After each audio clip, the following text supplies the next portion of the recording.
Mesdames, Messieurs, bonsoir. Voici les titres du journal. Samedi noir au Cameroun, ce 31 octobre, déclaré jour de deuil national par le chef de l'État ce mercredi. Les drapeaux seront en berne sur l'étendue du territoire national pour pleurer les 7 enfants assassinés samedi à Kumba. Le décret présidentiel est en tête de ce journal. Carton rouge contre les accidents de la route.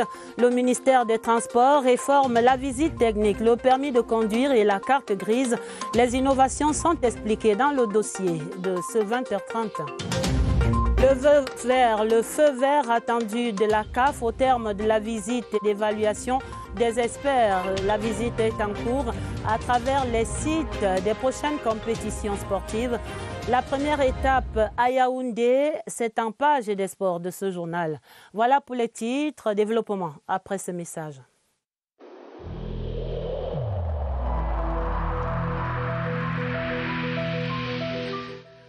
Il est essentiel que les mesures qui ont été indiquées soient absolument respectées par chacun de nous. Lavez-vous régulièrement les mains à l'eau et au savon ou à l'aide d'un gel hydroalcoolique. Restez à au moins 1 mètre de distance des autres personnes, surtout si elles toussent, éternuent ou ont de la fièvre. Si vous avez de la fièvre, de la toux ou des difficultés à respirer, consultez un médecin.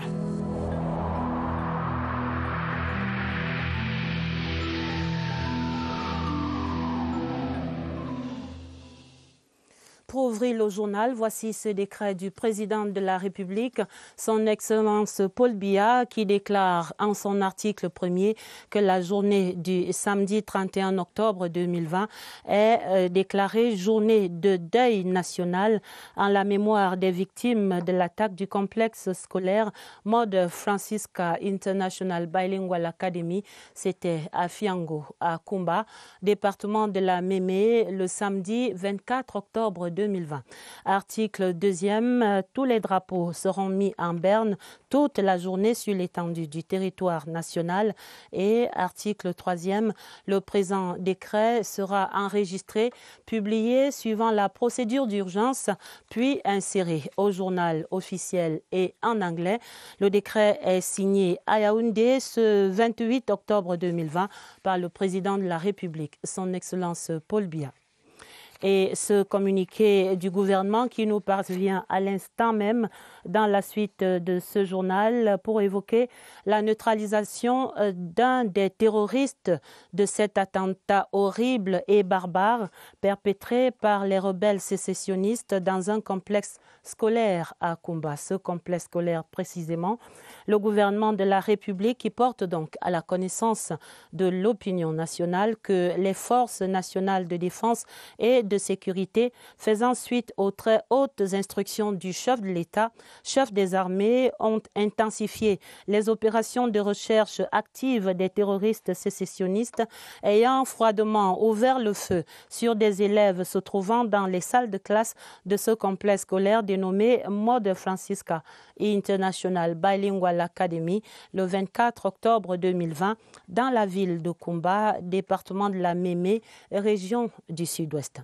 C'est ainsi que dans la nuit du 26 octobre 2020, aux environs de 21h30, une patrouille de présence au 6e bataillon d'intervention rapide, le BIR, déployé dans les artères du quartier Kosala, à Kumba, sur la base des informations recueillies auprès des populations locales, a réussi à neutraliser le rebelle sécessionniste connu sous l'appellation de Wonke.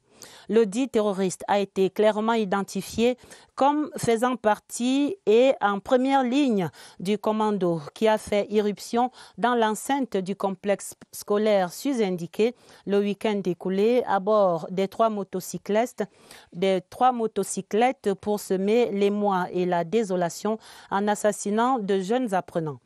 Dans la traque systématique menée par nos forces spécialisées, le nommé Wonke, lourdement armé, a tenté de s'exfiltrer par une ruelle du quartier Et sous l'étau d'une manœuvre d'encerclement déployée par les éléments des forces armées, le fugitif a immédiatement ouvert le feu et s'est heurté à la riposte foudroyante de l'unité opérationnelle. La famille de la fouille de la chambre où se cachait le malfrat, ainsi mis hors d'état de nuire, a permis de récupérer, entre autres, son pistolet automatique de marque REC, 12 munitions de 7,62 mm, 7 munitions de calibre 12 mm, 7 téléphones portables, un récépissé de carte nationale d'identité au nom d'un fort, un sac en bandoulière contenant du chanvre indien. Le gouvernement précise en outre que les opérations de neutralisation du reste de la bande de ces rebelles sécessionnistes incriminés, soit une dizaine de terroristes au total, se poursuivent avec entrain. Au demeurant, le gouvernement de la République réitère sa ferme détermination à ne ménager aucun effort pour que ces individus sans foi ni loi soient mis aux arrêts pour répondre de leurs actes devant la justice. Enfin, le gouvernement se félicite de l'esprit citoyen et républicain des populations locales dont la franche collaboration aura permis à nos forces de défense et de sécurité de neutraliser le terroriste surnommé. C'est donc un communiqué signé ce 28 octobre par le ministre de la Communication, René Emmanuel Sadi. Dans la suite du journal, et on vient de l'entendre, le décret du président de la République qui déclare donc le samedi 31 octobre journée de deuil à travers le Cameroun. Ce décret est accueilli avec soulagement sur le terrain dans le sud-ouest où la douleur et la consternation restent vivaces après les terribles assassinats de ces 7 élèves samedi à Kumba. Des réactions et des marches de condamnation de cet horrible attentat se poursuivaient encore ce samedi alors que s'achevait la mission de réconfort des 3 membres du gouvernement et des forces de défense et de sécurité, tous dépêchés dans cette région du sud-ouest par le chef de l'État, son Excellence Paul Biya. La délégation que conduisait le ministre Paul Atangandji est de retour à Yaoundé ce soir après avoir transmis sur le terrain les messages de condoléances et de prompt rétablissement du couple présidentiel. Les premières mesures de sécurité et les engagements de la mission à Tangandji, c'est dans ce reportage bilan de Augustin Guizana, l'envoyé spécial de la CRTV dans le sud-ouest. C'est à un véritable marathon que s'est livrée la délégation interministérielle en visite dans le sud-ouest. Sous la conduite du ministre Paul Atangandji, les membres du gouvernement et les représentants des forces de défense et de sécurité vont marquer leur premier arrêt dans les services du gouverneur. Bernard Okalia-Bilay fait le point de la situation sécuritaire en général et celle relative à la fusillade du 24 octobre en particulier à Kumba. Direction hôpital régional de Boya. Les 2 blessés sous soins intensifs et les membres de leur famille reçoivent la visite de la délégation. Le corps médical se veut rassurant sur les pronostics vitaux. Puis, Paul Atangandji annonce que l'État prend en charge le traitement de tous les blessés. Après ce message de réconfort, la délégation quitte le chef-lieu de la région du sud-ouest pour le département de la Mémé. Arrivé à Kumba, Paul Atangandji et sa suite tiennent une réunion de sécurité élargie aux autorités locales. Aujourd'hui, les terroristes n'ont aucun soutien au plan national et au plan international. Les terroristes n'ont aucun soutien des populations. Voilà pourquoi ils procèdent par des actes lâches. À cette réunion, comme à celle tenue dans la salle des actes de la communauté urbaine de Kumba, le gouvernement, par la voix des ministres en charge de l'éducation, condamne l'acte terroriste de Moda Francisca International Academy. Ce mercredi, c'est donc mission terminée pour ces membres du gouvernement et ses forces de défense et de sécurité. Tous étaient accueillis hier mardi sur place dans le sud-ouest avec beaucoup d'espoir par l'ensemble de la population. L'élite notamment qui est sortie massivement pour condamner l'horreur de Fiango et exprimer son soulagement face à la compassion présidentielle. Gilles-Claude Mbon-Etundi est à Kumba. Se taire, c'est prêter le flanc à la violence. Ce mardi à Kumba, les populations n'ont plus les mots. C'est malheureux que cette situation arrive à Kumba. On a vu ça avec le Kumba District Hospital. Mais les choses qui sont plus importantes, c'est pour voir que Kumba, c'est ici que cette guerre va finir. Il y a de certains gens qui sont en train de gâter la paix qui existe à Kumba. Nous, on cherche le développement et on ne peut pas développer notre vie en insécurité. Vieux, jeunes, enseignants, chefs traditionnels et élites locales font chorus. Les larmes sont finies dans leurs yeux. Il faut qu'on cause, voir ce qui est là et puis on met les solutions. C'est pas qu'on prend les balles pour commencer à tuer les innocents.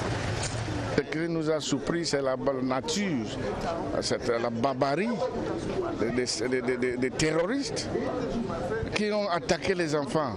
On sait que les écoles sont sacrées. Même pendant la guerre, on n'attaque pas les enfants. S'indigner pour dénoncer le mal, mais l'école doit reprendre. Malgré la douleur, la mission interministérielle rassure ici à Kumba du baume au cœur de la population. D'autres réactions encore, comme celle-ci de l'Observatoire du développement sociétal qui condamne avec la dernière énergie le massacre de 16 élèves le samedi 24 octobre à Kumba. Le coordonnateur de l'Observatoire était face à la presse hier mardi. Je vous propose d'écouter Liliane Maurice Koulou Ngoulou dans un extrait de cette déclaration sélectionnée par Étienne Pascal Azeg. L'Observatoire du développement sociétal exhorte les autorités publiques d'activer tous les services spécialisés et opérationnels pour démasquer ces ennemis de la République et les conduire devant les juridictions compétentes tant à l'intérieur qu'à l'extérieur du pays. Car il est clair que le cap de l'horreur franchi par ces criminels appelle à une réponse d'une implacable fermeté. Qu'est-ce que l'avenir d'un pays si ce n'est sa jeunesse et son éducation? S'attaquer à ce socle essentiellement innocent et vulnérable, c'est sans conteste tuer notre pays et ses meilleurs espoirs. Également entendu la compassion du pape François adressée au peuple camerounais suite à ce massacre de Kumba. C'était ce mercredi matin au cours de son audience générale en la salle Paul VI du Vatican. Le souverain pontife a déclaré qu'il s'unit à la douleur des familles dont les enfants ont été ainsi brutalement arrachés à la vie. Il a plaidé pour le retour à la paix dans cette région du sud-ouest et même dans le nord-ouest Cameroun et à travers l'ensemble du territoire national. Voici cette déclaration du pape François. Mi unisco al dolore delle famiglie dei giovani studenti barbaramente uccisi sabato scorso a Kumba, in Camerun. Provo grande sconcerto per un atto tanto crudele e insensato che ha strappato alla vita i piccoli innocenti mentre seguivano le lezioni a scuola.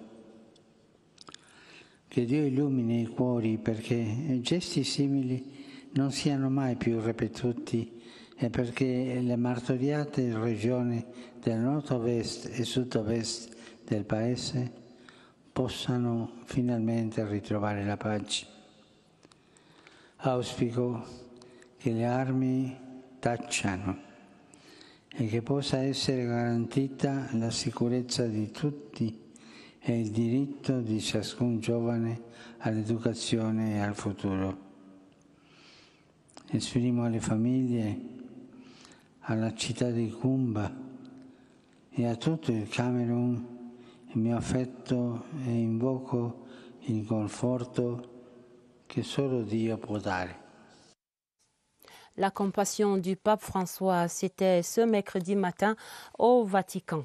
Ici, sur place au Cameroun, l'Université protestante d'Afrique centrale a saisi l'occasion de son colloque sur les extrémismes, les guerres, la paix et le développement en Afrique pour fustiger le massacre de Kumba. Le professeur Bouba Mbima, le recteur de l'UPAC, propose des pistes de solutions pour endiguer les violences au Cameroun. Je vous propose de l'entendre.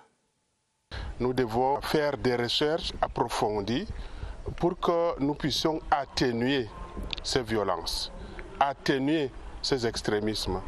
et trouver des solutions qui nous permettront d'avancer, de développer l'Afrique.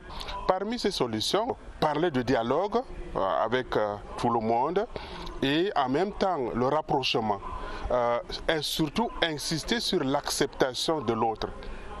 L'acceptation de l'autre tel qu'il est, créé à l'image de Dieu, la préservation de la vie, la préservation de la dignité humaine et la préservation de l'amour sont les mots-clés pour que nous puissions vivre ensemble. Extrait d'une déclaration du recteur de l'Université protestante d'Afrique centrale, sélectionnée par notre reporter Elvire Angéline Ebalé. Et puis, il y a eu également des réactions des chefs traditionnels de la région du centre qui expriment également leur indignation et condamnent sans réserve ces actes terroristes de combat. Nous y reviendrons certainement dans la suite de ce journal. Mais prenons d'abord des nouvelles du colloque international qui est en cours à Brazzaville au Congo sur le thème De Gaulle et Brazzaville, une mémoire partagée. Le Premier ministre chef du gouvernement, Joseph John Ngouté, qui représente le chef de l'État, son Excellence Paul Biya, à cette rencontre, rappelait hier mardi l'impératif de la solidarité internationale. Et ce mercredi, la parole était aux experts, parmi lesquels 2 compatriotes, 2 Camerounais, dont les interventions ont particulièrement retenu l'attention. Reportage à Brazzaville, l'envoyé spécial La CRTV, Laurentine Bokono. Une femme et un homme pour porter l'expertise camerounaise en terre brazzavilloise, chacun dans son domaine de compétences. Elle, c'est Virginie Wanyaka Bongem, maître de conférence spécialisée dans l'histoire militaire. Elle est présidente du Forum des historiens du Cameroun. Lui, c'est Armand Claude Abanda, en sa qualité de président du FUJIPAC, le Forum des grandes universités et écoles professionnelles d'Afrique centrale. C'est très important que les populations africaines connaissent leur histoire. Il faut que les gens sachent d'où ils viennent et qu'on puisse utiliser cette mémoire pour bâtir le présent et l'avenir. À l'instar de celui qui est par ailleurs le représentant résident de l'Institut africain d'informatique au Cameroun, Madame Virginie Wanyaka Bongem expose sur la participation du Cameroun à la libération de la France. Il faut regarder la spécificité camerounaise au moment de l'appel de De Gaulle. L'action du général Leclerc, n'est-ce pas, démontre haïtien la loyauté envers un chef. Au deuxième jour du colloque international de Brazzaville, les participants revisitent ainsi les chemins de l'histoire qui éclairent l'avenir pour porter l'espoir de la jeunesse africaine. Et sur le plan économique, les pays de la sous-région Afrique centrale se relèvent progressivement des violentes secousses consécutives à la crise sanitaire, la pandémie du coronavirus qui a paralysé une économie régionale qui se remettait à peine de la chute brutale des prix du pétrole. Le gouverneur de la Banque des États de l'Afrique centrale a fait le point sur ces questions et d'autres encore. Abbas Mahamat Toli a accordé en effet une interview exclusive à la CRTV, morceau choisi ce soir par Evelyne Owonaïsomba. La voix la plus autorisée s'exprime pour informer et rassurer sur l'état de santé de l'espace CEMAC. Le coronavirus est passé par là tel un tsunami. Après la poussée de fièvre, les paramètres macroéconomiques semblent stables. Nous avons injecté hebdomadairement 500 milliards, ce que nous continuons à faire. Et nous avons essayé aussi d'élargir la gamme des effets admis au refinancement.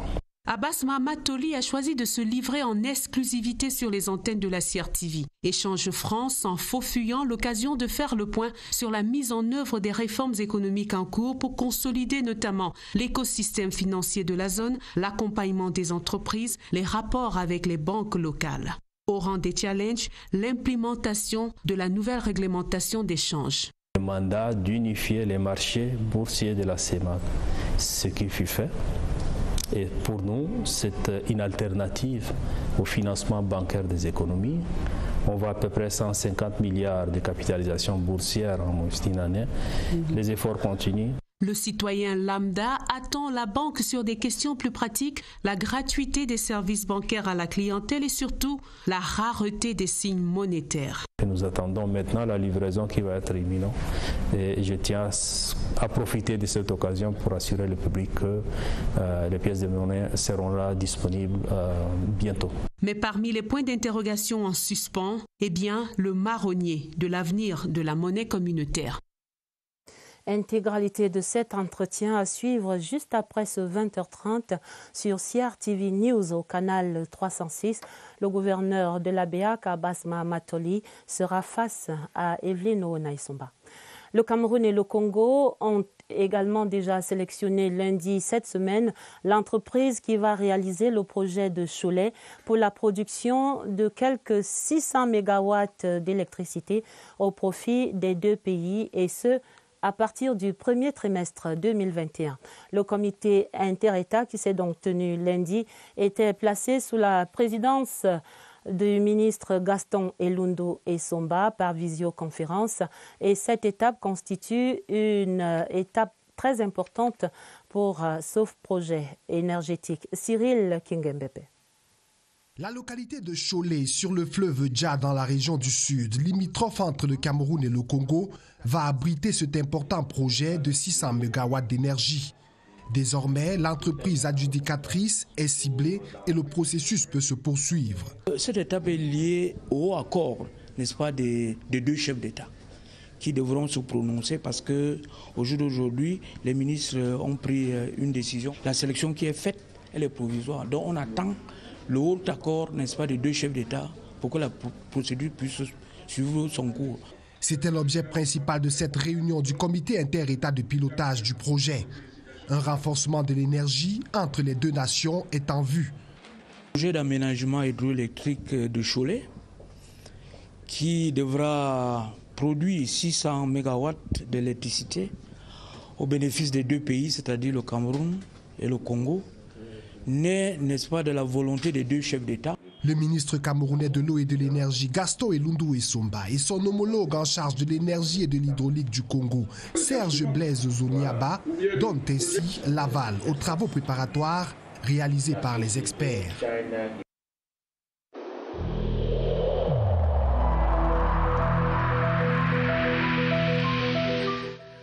Il est essentiel que les mesures qui ont été indiquées soient absolument respectées par chacun de nous. Lavez-vous régulièrement les mains à l'eau et au savon ou à l'aide d'un gel hydroalcoolique. Restez à au moins 1 mètre de distance des autres personnes, surtout si elles toussent, éternuent ou ont de la fièvre. Si vous avez de la fièvre, de la toux ou des difficultés à respirer, consultez un médecin.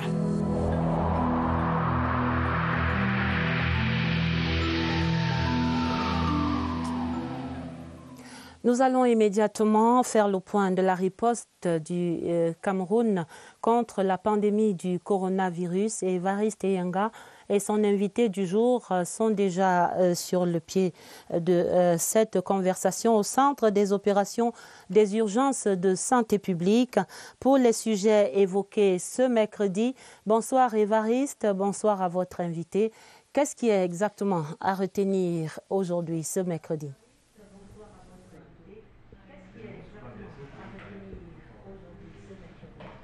Bonsoir Adèle, à retenir, c'est cette bonne nouvelle pour les femmes enceintes atteintes de coronavirus Covid-19 et celles qui n'ont pas encore contracté la maladie. On ne trouve plus de cas positifs en ces femmes ces derniers moments. En tout cas, la décroissance actuelle des cas positifs fait en ce que lorsque l'on recense tous les cas, on ne trouve plus de femmes enceintes atteintes de cette maladie, ce qui les met donc provisoirement à l'abri. Le médecin de ce soir, c'est le docteur Philémon Marie, il va nous l'expliquer davantage.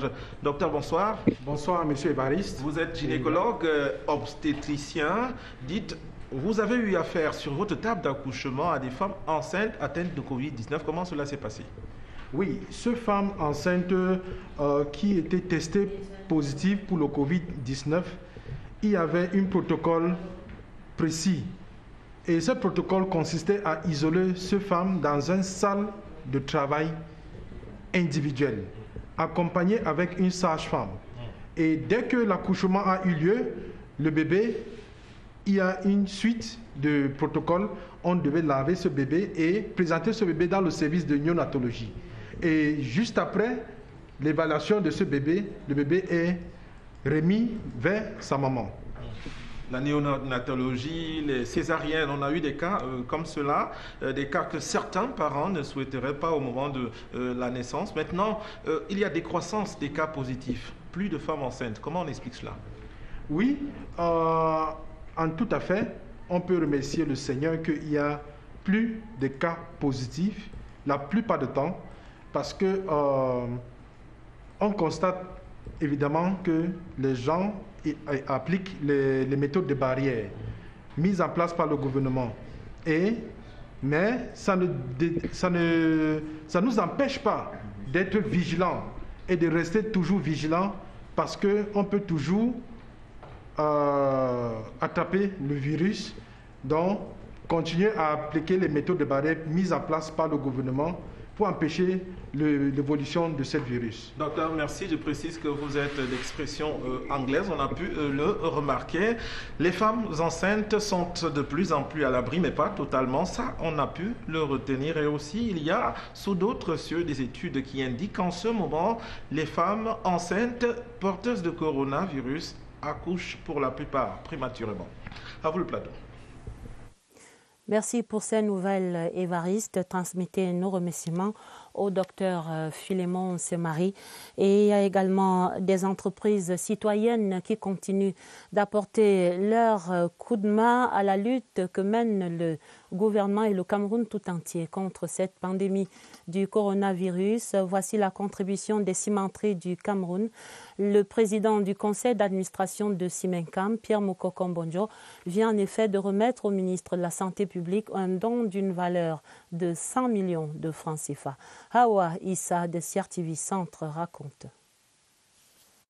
Simencam fait de la santé des populations une priorité après avoir investi dans les formations sanitaires et les 6 communes qui abritent leur structure. L'élan de solidarité vient de s'étendre à l'échelle nationale, comme l'explique son président du conseil d'administration, Pierre Mokoko Mbonjo. Simencam répond aujourd'hui à l'appel que le chef de l'État a lancé, la solidarité nationale dans la lutte contre la Covid-19. Nous venons d'être reçus par Monsieur le ministre de la Santé publique, à qui nous avons solennellement remis le don d'une valeur de 100 millions de francs CFA. Ce don est composé de masques, de kits de dépistage, de blouses, de surblouses, d'extracteurs d'oxygène, de lits de réanimation, et également de 8 respirateurs. Nous avons commencé à assister différentes formations sanitaires depuis le mois d'avril en notre qualité d'entreprise citoyenne, la première cimenterie du Cameroun dans l'histoire du Cameroun. Ce geste de solidarité de l'entreprise citoyenne, la première dans la production des matériaux de construction au Cameroun et en Afrique centrale, a été apprécié à sa juste valeur par le ministre de la Santé publique. Le caractère citoyen, n'est-ce pas, de l'entreprise qui participe aux côtés du chef de l'État, aux côtés du Premier ministre, aux côtés des populations camerounaises, à cette lutte qui est devenue une lutte commune.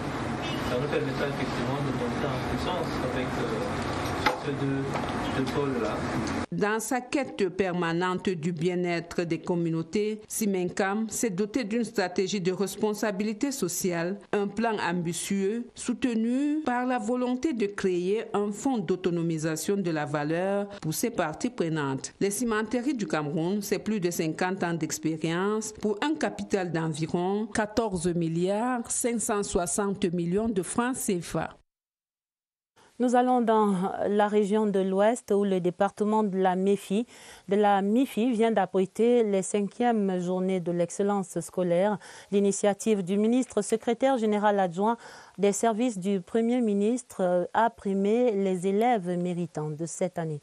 Retrouvons Jean de Dieu Coignet à la place des fêtes de Bafoussam. 5e édition de la journée de l'excellence scolaire et académique dans la Messie, initiée par le professeur Pascal Nguyen Kanté, ministre secrétaire général adjoint des services du Premier ministre. Seuls les élèves ayant obtenu la mention très bien et bien au baccalauréat, session 2020 et au GCE Advanced Level ont reçu des bourses scolaires et ne cachent pas leur satisfaction.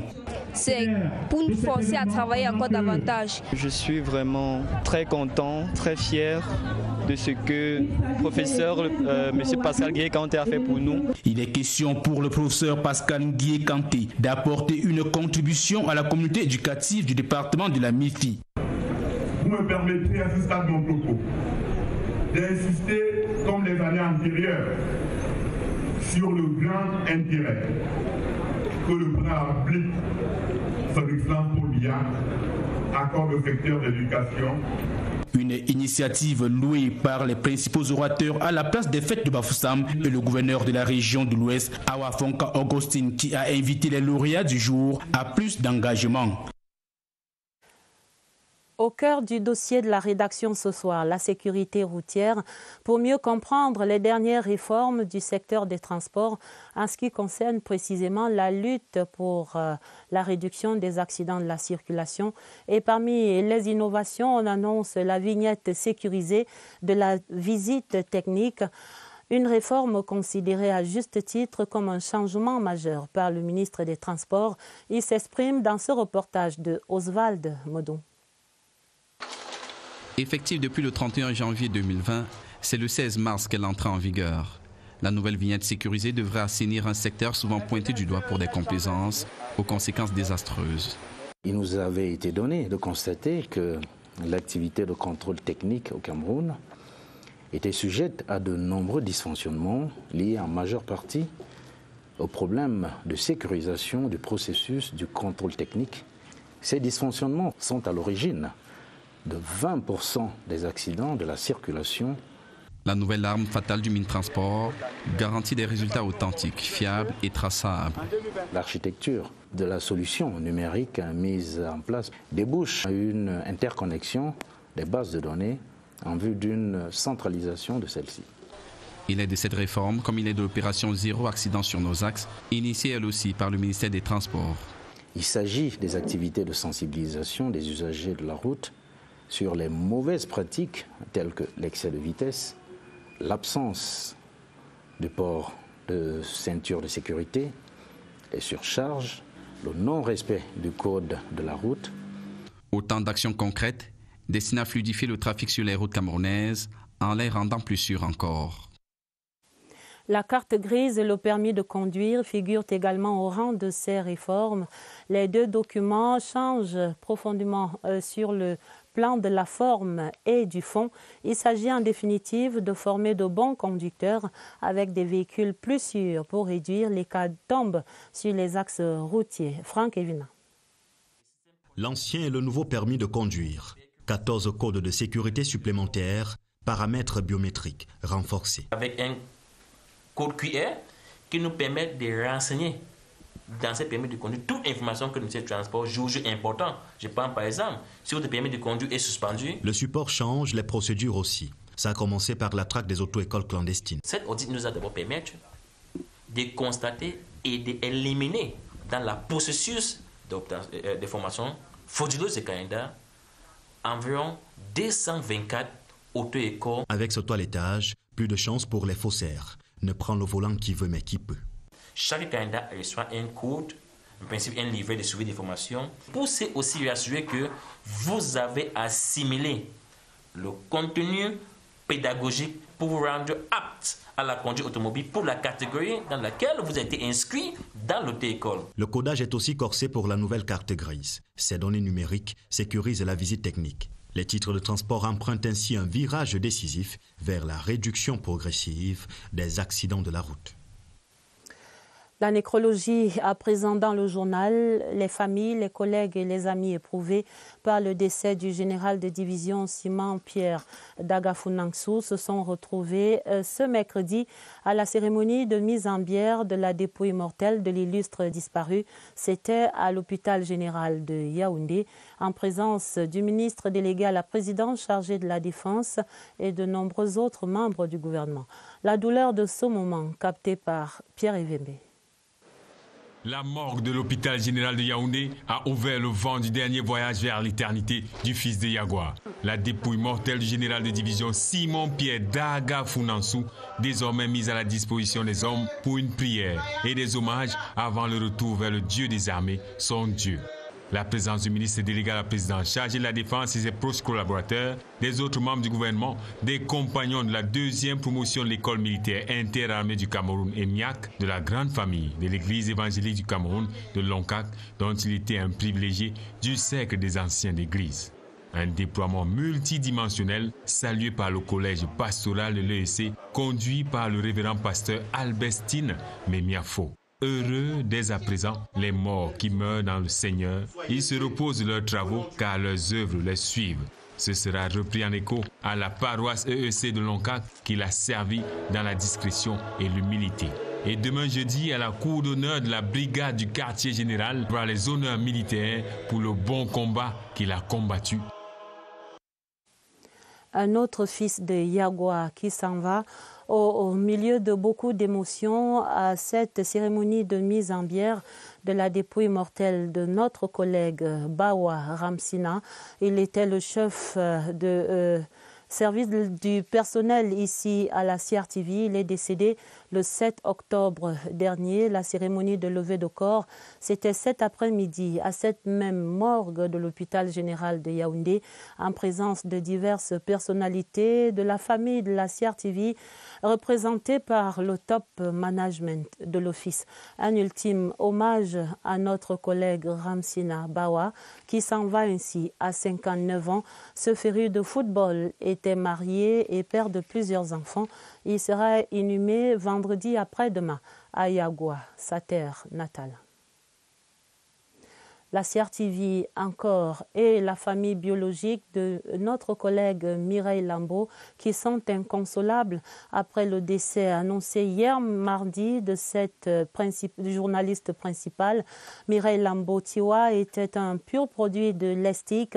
Elle a également été pendant près de 20 ans au service des rédactions radio et télé ici à la CRTV, essentiellement à la présentation des éditions de journaux parlés et télévisés. L'émotion des familles et des collègues est captée ici par Elvire Angéline Balé. Les ondes de la CRTV radio pleurent et les écrans de la télévision nationale sont assombris par la disparition de la journaliste principale, Mireille Lambo. Elle était en service à la direction des rédactions radio, au département du contrôle de la qualité des journaux parlés langue anglaise. Dominée par la maladie, la mort a emporté ce mardi, au centre des urgences de Yaoundé, la voix suave, douce de la présentatrice vedette des journaux parlés et télévisés à la CRTV. La marque déposée du journal de 15 heures en langue anglaise au Poste national était appréciée par ses qualités tant relationnelles que professionnelles. Mireille était une femme exemplaire. Mireille respectait les gens. Elle présentait les journaux de 19h30, j'étais son réalisateur. Comme présentatrice, c'était une femme qui était toujours là à l'heure, qui était bien réceptive. Partie à 48 ans, la digne fille du département des Bamboutos, région de l'Ouest, aura mis son talent au service de la CRTV pendant une vingtaine d'années. Diplômée de l'École supérieure des sciences et techniques de l'information et de la communication, ESTIC, promotion 98 division D3, Mireille Lambo laisse, sans voir, collègues, amis et un fils désormais orphelin de mère. Toutes les condoléances du 20h30 à ces familles endeuillées, à celles de notre collègue Mireille Lambo. Je signale avant la page des sports ce télégramme officiel de félicitations du président de la République, son Excellence Paul Biya, qui écrit à son Excellence Miloš Zeman, le président de la République tchèque, et c'est à l'occasion de la célébration de la fête nationale de ce pays ce 28 octobre. Les sports, pour parler essentiellement football et de la visite d'inspection de la CAF, la Confédération africaine de football, qui exprime son satisfait au terme de la première étape de cette visite. La qualité des infrastructures sportives du site de Yaoundé a retenu l'attention des experts de la CAF ce mercredi. Sur leur part, notre reporter Germain Noël Essengue. Le stade Omnisport de Yaoundé, épicentre de la cérémonie d'ouverture du prochain CHAN, est passé au peigne fin. La pelouse est impeccable et bien traitée. Sa tonte réglementaire. Les salles de travail entièrement équipées. Le centre multimédia, une véritable merveille. L'espace offre toutes les facilités aux reporters dans un cadre confortable. Idem pour la salle de conférence, dont les connexions à la fibre optique permettent de reprendre en direct sur d'autres chaînes les échanges. Véritable innovation saluée par Anthony Bafoué, le secrétaire général de la CAF et sa délégation. Au stade annexe Omnisport, les experts non relevés. Aucun couac, les hôtes du COCAN se sont déportés au complexe sportif d'Olembe pour examiner les 2 stades d'entraînement proposés par la partie camerounaise pour pallier l'absence du stade de Ngoaekele, définitivement hors jeu pour le CHAN 2020. Proposition entièrement validée. Les 2 annexes disposent de toutes les installations exigées. Non prévues sur leur itinéraire, le grand stade de 60 000 places en cours d'achèvement à Olembe a néanmoins été inspecté. L'ouvrage a émerveillé les visiteurs. Pour tout dire, les pas des experts étaient parfois ponctués par des salves d'applaudissements avec des félicitations exprimées sur la qualité des installations à la grande satisfaction du COCAN. Examen réussi à Yaoundé. De bonnes nouvelles qui mettent donc du sourire et la fin du 20h30 préparé avec la collaboration de Augusta Ngononga et de Agnès Solange à Bessolo. Vous aurez un autre journal sur cette antenne à minuit présenté par Gilbert Ongeni et Georges Marcel Messila. Retrouvez immédiatement après le 20h30 le magazine des hommes et des vies ici sur CRTV. Et je vous rappelle sur CRTV News au canal 306 une interview exclusive du gouverneur de la BEAC, Abbas Mahamat Toli. Il sera face à Evelyne Oona Essomba, le chef de cette chaîne CRTV News. Très belle soirée sur nos antennes et à demain, 20h30.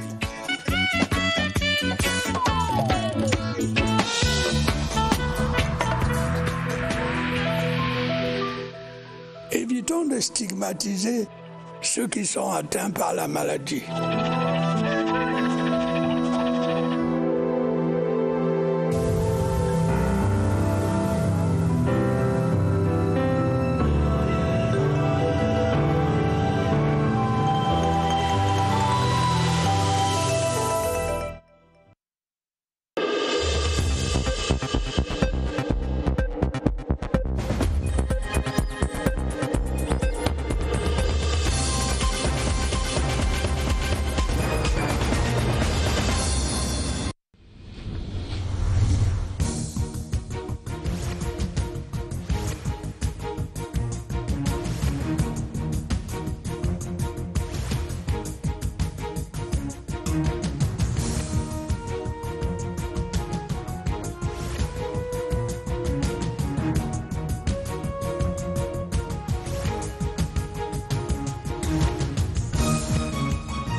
CRTV News, ici, toute l'info.